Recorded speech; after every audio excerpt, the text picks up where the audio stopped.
아무것도 염려하지 말고 다만 모든 일에 기도와 간구로 너희 구할 것을 감사함으로 하나님께 아뢰라. 성도 여러분, 혹시 염려되고 또 걱정하는 일이 있으십니까?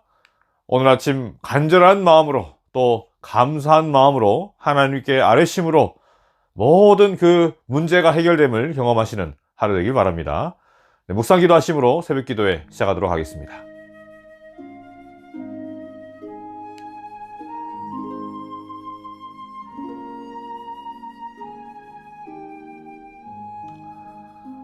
네, 다 함께 찬미가 294장 하늘의 음악이 저 바다 위로 찬양하시겠습니다.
오늘 말씀의 제목은 무엇을 자랑하시겠습니까? 이고요. 주제 말씀은 로마서 3장 27, 28절 말씀입니다.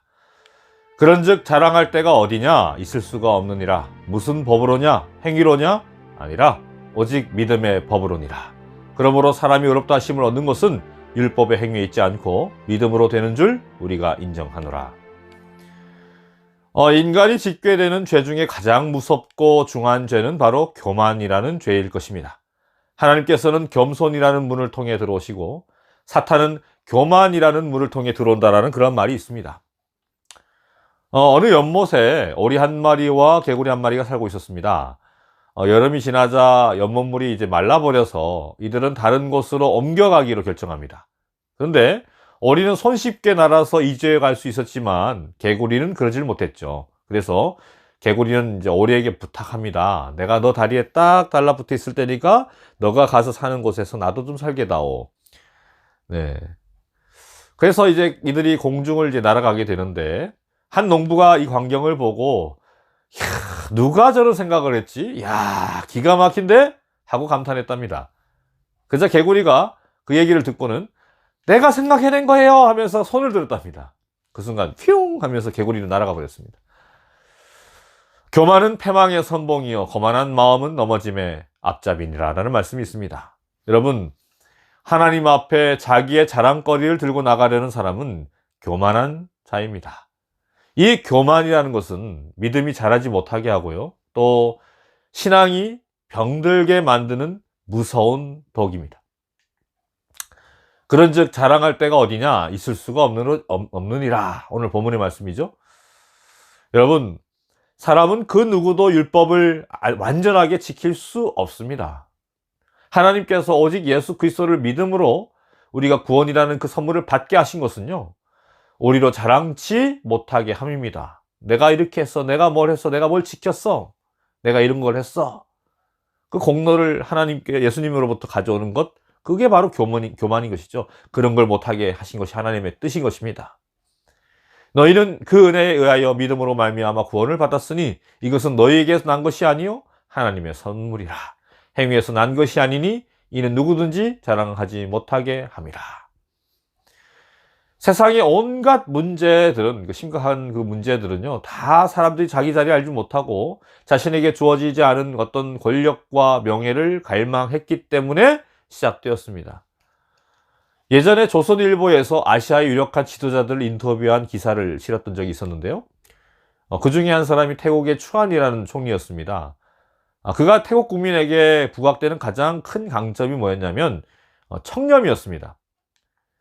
그가 살고 있었던 집은 20년 전에 친구에게 빌린 집이었는데 이처럼 그의 청렴함 때문에 그는 미스터 클린이라는 별명을 갖게 되었다고 합니다. 성도 여러분, 하늘을 기대하고 또 예수님을 기다리는 그 재림 성도로서 우리 재림 교인들이 세상 사람들에게 정말 저 사람들은 깨끗한 사람이야 라는 그러한 별명을 듣고 살게 된다면 여러분 얼마나 좋겠습니까? 사도 야고보는 세상의 지혜와 힘과 부를 자랑하고 싶은 이러한 자랑을 허탄한 자랑이라고 말을 했습니다.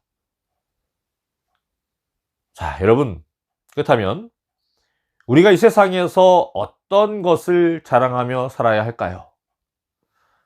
자랑하는 자는 이것으로 자랑할지니 곧 명철하여 나를 아는 것과 나 여호와는 사랑과 정의와 공의를 땅에 행하는 자인 줄 깨닫는 것이라. 나는 이 일을 기뻐하노라. 여호와의 말씀이니라. 하나님께서는 우리가 하나님을 아는 것과 그 하나님이 이 세상에 인애와 공평과 정직을 베푸는 분이시다라는 것을 자랑하기 원하셨습니다. 사람들은 세상에 높은 지위에 있는 사람과 조금만 좀 알고 지내도, 좀 세상에 알려진 사람과 조금만 알고 지내도 그것을 얼마나 자랑하는지 모릅니다. 자랑하고 싶어지는지 모릅니다. 그죠? 그런데 여러분은 온 우주에서 결코 비교할 수 없이, 그 어떤 존재와 비교할 수 없이 높은 그 하나님을 내가 알고 있다고, 그 하나님이 바로 내 아버지라고, 여러분 얼마나 자랑하시며 살아가십니까? 사람이 예수님과 사이가 멀어지면 멀어질수록 내 자랑거리가 많아지게 되어 있습니다. 사람이 하나님의 품성과 그분의 요구에 대해서 무지하면 무지할수록 내 자랑거리가 많아지는 겁니다. 사람이 예수님과 사이가 멀어지면 멀어질수록 내 자랑거리가 많아지고, 가까워지면 가까워질수록 예수님에 대한 자랑거리가 많아지는 겁니다. 우리가 누구를 자랑해야 할지, 어떻게 자랑해야 할지, 밀드레드 힐이라는 시인이 하나님의 못이라는 제목으로 이러한 시를 지었는데요. 제가 읽어 드려보겠습니다. 주님, 나로 하여금 제자리에 단단히 박힌 벽 위에 한 못이 되게 하여 주십시오. 그리고는 이 보잘것없는 작은 못 위에다가 당신의 얼굴을 그린 빛나는 그림을 거십시오. 그리하여 나그네들이 지나다 잠시 발을 멈추고 그 위에 그려진 사랑스러운 모습을 바라보게 하시며 그들의 피곤한 여정을 지나는 동안 당신의 영광과 은혜의 영상을 광채 어린 얼굴에다가 지내게 하시고 뚜렷이 인쳐져 결코 지워지지 않게 하십시오. 주님, 한 영혼도 나를 생각하지 않게 하십시오. 당신의 모습을 붙들고 있는 벽 위에 한 못이 되게 하십시오. 사랑하는 성도 여러분, 여러분의 삶이 예수 그리스도란 벽에 단단히 고정되시길 간절히 바랍니다. 아는 것 자랑하고 싶고, 가진 힘 보여주고 싶고, 내가 소유하고 있는 그 재물 좀 드러내고 싶은 그러한 우리의 이기적인 마음을 예수님께서 변화시켜 주시기를 여러분 간절히 기도하시게 되길 바랍니다. 이제는 예수님을 알게 된 것, 예수님을 믿게 된 것, 그 사실을 자랑하고 살게 되기를 간절히 소망합니다. 이제는 하나님이 어떠한 분이시라는 것, 사람들에게 자랑하면서 살게 되기를 간절히 소망합니다. 그렇게 살 때에 삶에 지친 사람들이 우리를 보고 예수님을 발견할 수 있을 것입니다. 그렇게 살 때에 예수님이 우리를 온 우주 앞에 자랑하실 것입니다. 여러분, 여러분의 그 신앙의 결심들을 주께서 풍성하게 축복해 주시기를 간절히 바랍니다. 오늘도 그러한 결심으로 살아가시는 하루가 되길 바라며 오늘 말씀을 마치도록 하겠습니다.